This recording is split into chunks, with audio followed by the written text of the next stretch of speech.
Hi friends, this is Lim. I'm here to show off the Stuart Semple watercolor palette and how it actually paints.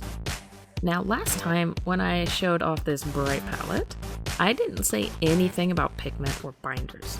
This is because I could not find any specific info about it. Instead, I reached out to Stuart Semple or his company and just asked if they could give us a little info about the binders and the pigments used. I have not heard back from them at this moment, but fingers crossed, and if I do hear from them in the future, I will make a follow-up video and tell you a little about the actual pigments. Now, the one thing I do know is watercolors like to be free, so if I'm painting the same thing, the paint itself should be able to stand out and show off its properties without it being too much of a distraction. This is why I have chosen purple. Its vibrance in the swatching was so alluring, but I wanted to start with a lighter purple to make a gradient. Once again, when it came time, I picked out a red for the spider lilies. The red, however, was like a punch in the face. It has an opera pink undertone that bumps the saturation like 50 levels above many standard red hues that I've seen come in palettes. Now, because I want these purple hues to be the most stand out or the focal point, I'm going to use neutral colors with more yellow undertones.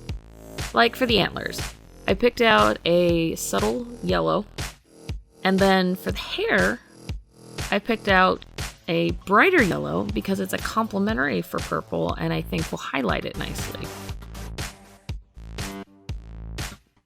I then lightened a green with more yellow, again, and then darkened it with a little red to desaturate it. The resulting green looked nice next to the red of the spider lilies, but it was kind of dead next to the purple. So maybe not my best choice.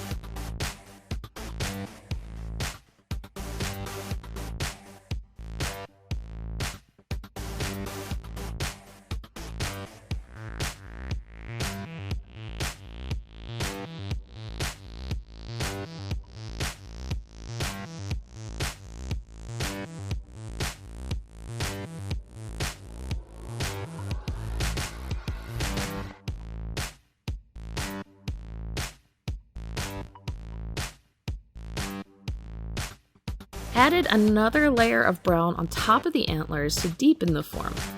Then I wanted more analogous colors of purple. I thought that if I could choose something along the same spectrum but more desaturated, it could help frame the saturated purple. All throughout this, I was marveling at how smooth the application was and how easily the pigments blended and changed. So the muddy colors is more of my fault. It does not actually reflect on the palette. I was ready to put my outlines on my art, and I had my fingers crossed that these paints would layer nicely. I should not have even thought twice about it. As always with watercolor, I need to wait for the layer below to dry. Then I started with dark green, and it went down beautifully. So I added a few extra swirls and then moved back to the hair. I took a brown for the hair to add depth to the yellow. Then I could go back and I felt like it was time for the black eyes.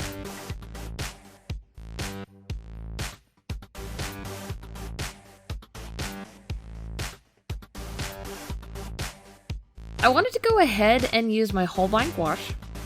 Yes, it's not a part of the actual palette, but I use it all the time with any watercolor palette. So I figure it's safe because it goes with my standard things that I use to add highlights. I know I am a watercolor heathen. I almost never remember to use the white of the paper, but whatever. And I wanted to put yellow stamen on these flowers, so I put down a coat of gouache. I learned from my previous palette that you can't put down white anything else and have the yellow stand out if you forget to do the paper.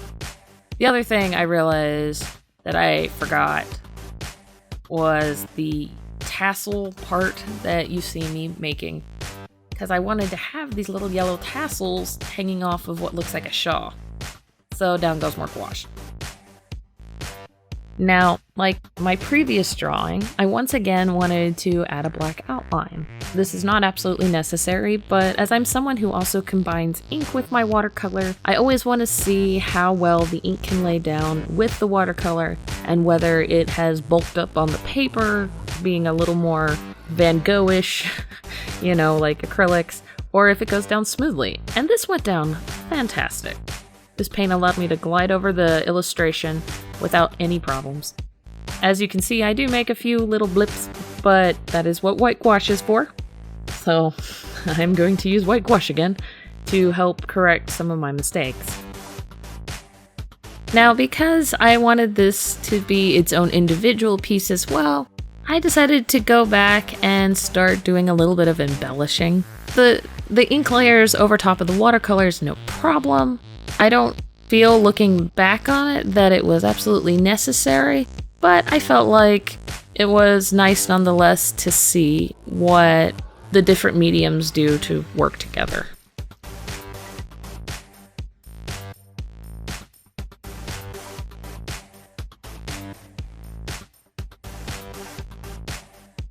And that's a wrap. So this is the final piece. I think it came out really nice, and Stuart Semple does such a nice job with his colors, and this is so bright that this palette, I feel, is excellent for working with, despite not really knowing what the pigments and binders are.